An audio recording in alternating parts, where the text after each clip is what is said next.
the best part of working for VOC is, well, one, being able to use my skills again for something that I care about, but two is just the volunteers themselves. Although I work in the office, every time I do get to see the volunteers out on the trail or at an event, they're just the best people. I mean, I do this for work, but they do this for fun, and they do it on the weekends, and they just give so much time and so much heart. My name's Kelly Flowers, and I'm with Volunteers for Outdoor Colorado, also known as VOC. Today we're in Washington Park, which is one of the most popular parks in Denver. People really travel from across the city to Wash Park for walking, jogging, playing volleyball, fishing, all kinds of things really. VOC is a nonprofit. We were founded in 1984 with the mission of motivating and enabling people to become active stewards of Colorado's natural resources. And so what that really means is we host volunteer projects all throughout the state to help keep our outdoor places healthy, beautiful, accessible, and really sustainable for years to come.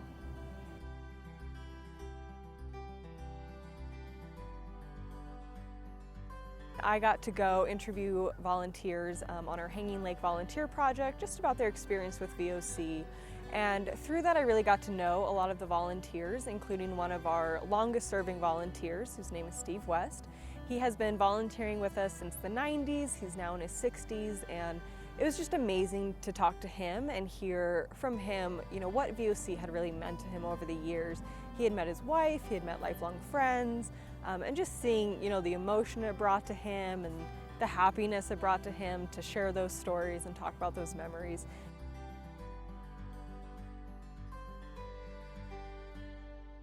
With changing population demographics as well as increased impacts from climate change, we realized that we want to focus not just on those mountain destinations far away, but also really focus on nature that's close to home in the city, and really helping communities where they are. Being part of MetroDNA is great because it allows us to connect with so many different types of organizations in conservation. So not just groups that we might typically work with, but also government agencies, universities, and other groups that can kind of be involved in this conversation. It allows us to make sure that we have a voice at the table, to bring our stewardship issues to light.